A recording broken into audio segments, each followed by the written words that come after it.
มาส่งพี่น้องใต้แผ่นดินยาวค่ะมาพบงากันแทงวันหนึ่งมาได้วันที่24 เดือนธันวาคมเองค่ะพี่เจ้าค่ะก็2 เอง1 ปาก 14นี่ทำขึ้นในวันเสาร์เนี่ยเนาะข่าวยาม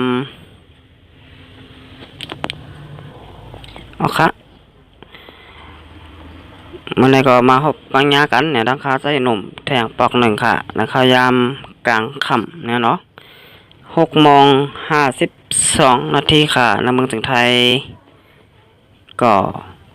มาอบมาลาดลองการบ้านการเมืองกว่าจอมกันแทงเนาะเป็นรายการปกพี่น้องเจ้าเข้าเมืองสันไหลจึงแต้วค่ะเพราะอะไรต้องโตต้องตื่นการบ้านการเมืองการซึกกันน้ำเหนือหนังก้อนเมืองในเมืองสันไหลจึงแต้วค่ะบาอยู่ในเมืองสันไหลจึงใต้บาอยู่ไว้ในเมืองจึงไทยเนาะให้อ่อนการเห็นหกการบ้านการเมืองกันนำค่ะนางเอาค่ะเพราะเด็กคือตันเจ้าคือเปิดกว่านั่นเนี่ยฮะเนาะเอาค่ะก็ดังสดสังวาเป็นต้นค่ะเข้ามาโดยช่องยูทูบข่าวเสนมสังวาทุกเจ้าในก็กดติดตามใบปันค่ะเยี่ยวก็กดปันได้เห็นทางคำหนึ่งเป็นต้นค่ะเตลิหันข่าวอ่อนต่างเปิดเยี่ยวก็อ่อนต่างสุดบนรายการพดต่างข่าวค่ะเอาค่ะเอาข่าวมาโดยหัวข้อข่าวที่1อ่อนต่างสุดนะเนาะอันนี้ก็เป็นข่าวปังเลือกตั้ง2 แห่ง 20ไหนเนี่ยเนาะดับทึกถึงใต้ SPP SSA ว่าเตะคัดใจเงินแบบปังตึกปันว่าไหนเนี่ยเนาะอันนี้ก็เป็นดับทึกปฏิมาสูงถึงใต้ SPP วานให้เนี่ยเนาะเอาค่ะดับทึกถึงใต้เอาค่ะเมืองถึงใต้ปอดทองค่ะในพื้นที่ SPP SSA กุ้มกำหิมหอมเงาวนบานให้เนื้อเจเวงต่างยานเมืองสู่เกซีเมืองเหยอ4เจเวงแหล่ตั้งตรงตั้งปื้นตีอันตรงหนึ่งฮอดถึงนั่นหนังหือก้นเมืองเตไลตอดแคบกลางเจอหลอดแล้วนั่นแหล่ SPP SSA เตคัดเจอเงิงแบบปางตึก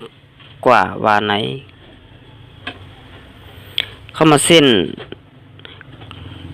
กรรมการเลือกตั้งเมื่อห่มตุ่มปืนผาไว้ว่าพอถึงมาวันที่8 เดือนธันวาคม 2 เตมาไหนเตจะเทศปางเลือกตั้งปัดปืนเมืองห่มตุ่มอยู่ที่ป่าที่เมืองสงจึงใต้ดับซึ่งใน SPP SSA ยามออกเล็กปืนเผาปันปาฏิการเมืองลงส่วนตุ่มหาเสียงในปืนตีรถแล้วทางห้างในเซอำกาหนังหือคนเมืองปอเตไลตัดแคบกลางเจอหนังหือปอปางเลือกตั้งในพื้นที่คุ้มกำ SPP SSA เตอำญาปากแปดเหมือนจังหนังเมื่อปี2015ป่นมานั่นว่าไหนสหารต้านออกผู้ขานปากตับซึกตึงใต้ SPP SSA ลาดว่าพ้องนาปังต่างๆในหนังหือปังตึกปอเตอำเกิดขึ้นนั่นตั้งเฮาขาฟังสติไว้แต่ข่าวในพื้นที่เฮาขาคุ้มกำไว้เสื้อในเฮาขาอำหำสังคาปันก้นเมืองเฮาค่ะไล่ตอดแคบกลางเจอไล่รอดแล้วทางห่างคาออว่าไหนเมื่อปังเลือกตั้งปี2015ป้อนมานั่นปังตึกเกิดขึ้นในพื้นที่ SPP กุมกำห้าวแห้งภายหนึ่งซ้ำปาร์ตี้เสือเพิกเตรียมดิกถึงคอมมิชชั่นกรรมการเลือกตั้งว่าปาร์ตี้เมืองสงจึงได้ SPP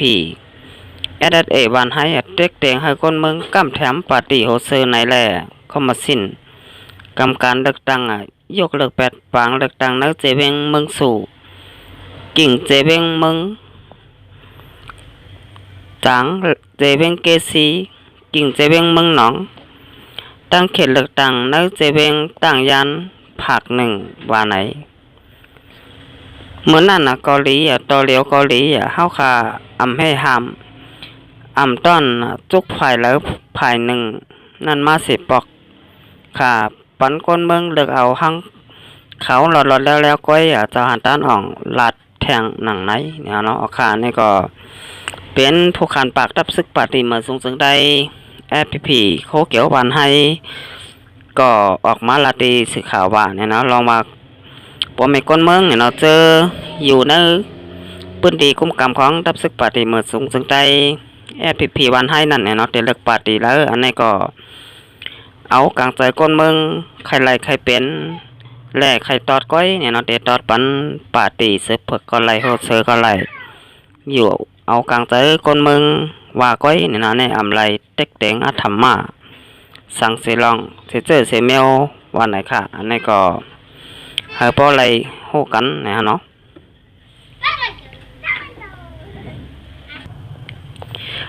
ปาร์ตี้เมืองสงจึงได้ตับซึกจึงได้SPPในเป็นลูกจุ่มก่อโฮมสร้างจึงได้SN SS JA JEG เนี่ยเนาะอันโหเป่าลงปาร์ตี้โฮเซอร์เจ้าคนทั่วโลกเป็นโหเป่าเนื่องนั้นมีปลาตับซึกคนเมืองเป็ดตุกจิตแสงเขาห่มจอมใบย้อนก่อตังจุ่มในเสผู้นำไตเก้าเจ้างาซึกมาตีงับเหยียดขอกจอมซึกหลงเสือแทนผู้นำนาหลงSPP SA งาตามขอก1 ปาก6 ปีเจ้าคนทุนนูเก่า13 ปีใจนุด85 ปีเหลือนั่นใจล่าอ่องใจงีโมใจเมียววินทุนคูมินตานตายนักขอกตานต้อยอุทุนเหี่ยวเขาเจอใน1ก่อแล้วงาตามขอก75 ปีกูก่อตันตกขอก7 ปีปลายเสออกมาเมื่อปีซอยปลาย12ป่วนมานั่นขึ้นมดเย้าว่าไหนเอาค่ะในก็ปางเลือกตั้ง2 เช้าในก็จำมาละร้อยเนี่ยเนาะเดือนหน้าในก็ยาวเนี่ยเนาะเดือนธัน11วันที่8เนี่ยเนาะอันนี้ก็อยู่ดีตับซึกปาร์ตี้มาส่งถึงได้ SPP วันให้เนี่ยก็คัดจ่ายเงินเวปังตึกเนี่ยเนาะหนังฮือโปเตมีปังตึกเกิดขึ้นเนี่ยเนาะแล้วก็หนังฮือบ่มีคนเมืองโปเตไล่ตอดแคบกลางใจไล่หลอดแล้วนั่นเนี่ยเนาะเอาค่ะบางเลือกตั้งน้ำเมืองหอมต้มเนี่ยเนาะก็เหลือข้าวยามแทง14 วันก็ยาวเนี่ยเนาะเอาค่ะอันนี้ก็ข้าวยามก็อำเภอยาวเนี่ยเนาะแต่ละหันว่าปาร์ตี้การเมืองกูปาร์ตี้เนี่ยก็คัดใจลงส้นตุ่มคนเมืองเตะว่าเนี่ยเนาะหนังพอเตะไหลมากลางใจคนเมืองเนี่ยเนาะหน่อยคนเมืองเตะตัดแคบกลางใจปันนั่นเนี่ยเนาะเฮ็ดคนละลายกูป้ายเนี่ยก็ว่าไรค่ะเอาค่ะอันนี้เอาค่ะหลุดไรคัดใจเตะว่าเนี่ยเนาะหนังพอเตะไหลมาเสียงกลางใจคนเมืองนั่นเนี่ยเนาะมันก็อ่ำง่ายค่ะก้อยบ่นว่าพี่น้องแต้วค่ะในก็เตะปันแห้งปาร์ตี้แต้วค่ะปาก%ก็มาไหลเนี่ยเนาะบ่นว่าจังนั้นค่ะก็ว่าค่ะเป็นคนไต้ก็โดนไหลปันแห้งปาร์ตี้ไต้เนี่ยเนาะบ่นว่าเตะเปลี่ยนไว้จังนั้นเนี่ยเนาะสังว่าเปลี่ยนไว้จังนั้นในก็เฮาค่ะเตะไหลตกอยู่ไว้ใต้อาณาเขาจากของกับซึกมานแด่ลงปองจึงมันเข้ากับแทงปียาวข้าวหึงเนาะ2พี่น้องแต้วค่ะอ่ำปันแห้งปาร์ตี้แต้วค่ะแทงปอก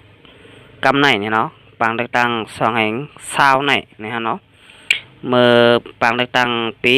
2015พ้นมานั่นเนาะพี่น้องแต้วค่ะอ่ำไรปันแห้งปาร์ตี้แต้วค่ะปัก%เนี่ยเนาะครบนั้นก็เป็นปางเลือกตั้งโปรแกรมแหกแหล่โปรแกรมอ่อนต่างสุดเนี่ยเนาะพี่น้องแต้วค่ะในก็ฮู้จักปาร์ตี้แต้วค่ะก็มีไว้กำพองเนี่ยเนาะเหมือนหนังคนเฒ่าคนแก่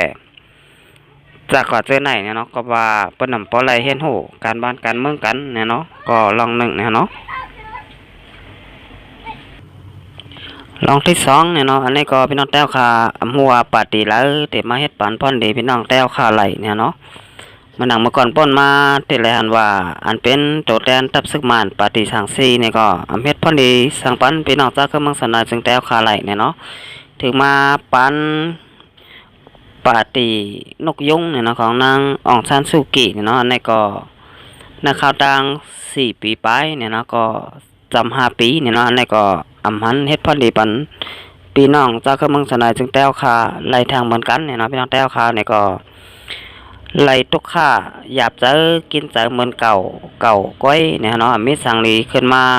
ก็ว่าไล่เนี่ยเนาะคำนั้นถึงมาปางเลือกตั้งปี2แห่ง20ในเนี่ยเนาะพี่น้องแต้วค่ะถูกเรียนกันปานแห้งปาร์ตี้แต้วค่ะโฮเซอร์นำค่ะหนังเฮาค่ะเพราะแต่มี ผู้แดนพองในสภาลูกต่อนำเนี่ยเนาะเหนือเฮาคาบ่ได้ไรมีส่วนใดส่วนเป็นหังขอไหลส่วนแตบตัดไว้หังขอเนี่ยเนาะเนี่ยเฮานังพี่น้องแต่คาเฮาบ่ไหลอยู่รัดแล้วเนี่ยเนาะเฮาคาบ่ได้เมื่อแต่คาบ่ได้ขึ้นใหญ่มาสูงกว่าวันตามมื้อหน้าเนี่ยเนาะอันนี้ก็ครับพี่น้องแต่คาอ่อนกันปันแหงปาร์ตี้แต่คาปาร์ตี้โฮเซอร์นำเนี่ยเนาะปางเลือกตั้ง2แห่ง20นี่ค่ะเอาค่ะหลังว่าพี่น้องแต่ค่ะมีลองตาหันถึงจังหือนี่ก็ดาดมาในคอมเมนต์ไหลเนี่ยเนาะค่ะมาแลกเป็นลองตั้งหูตั้งหันกันเนี่ยเนาะขาใส่หนุ่มแก้หน้าหมอหน้านี่ก็อำจักเนี่ยเนาะเป็นโดยวาสนาก็ป้าเนี่ยเนาะการฮักเตอร์จัดก็ป้าแทงเหมือนกันเนี่ยเนาะสำหรับพี่น้องแต่ค่ะเอาค่ะสำหรับขาใส่หนุ่มรัดพิษรัดเปิงกว่าเนี่ยเนาะก็ย้อนน้อมใหญ่ยันน้ำเนี่ยเนาะแค่ต่อปล่อยวางควางปันข่าวใจหยดหนุ่มเสกรรมค่ะเอาค่ะแต่ปันมาในก็ข่าวใจหนุ่มใจย้อนกึดตือไว้ก่อนค่ะต้องไปมาคบมายากันแทงบรรณาเมื่อสองค่ะ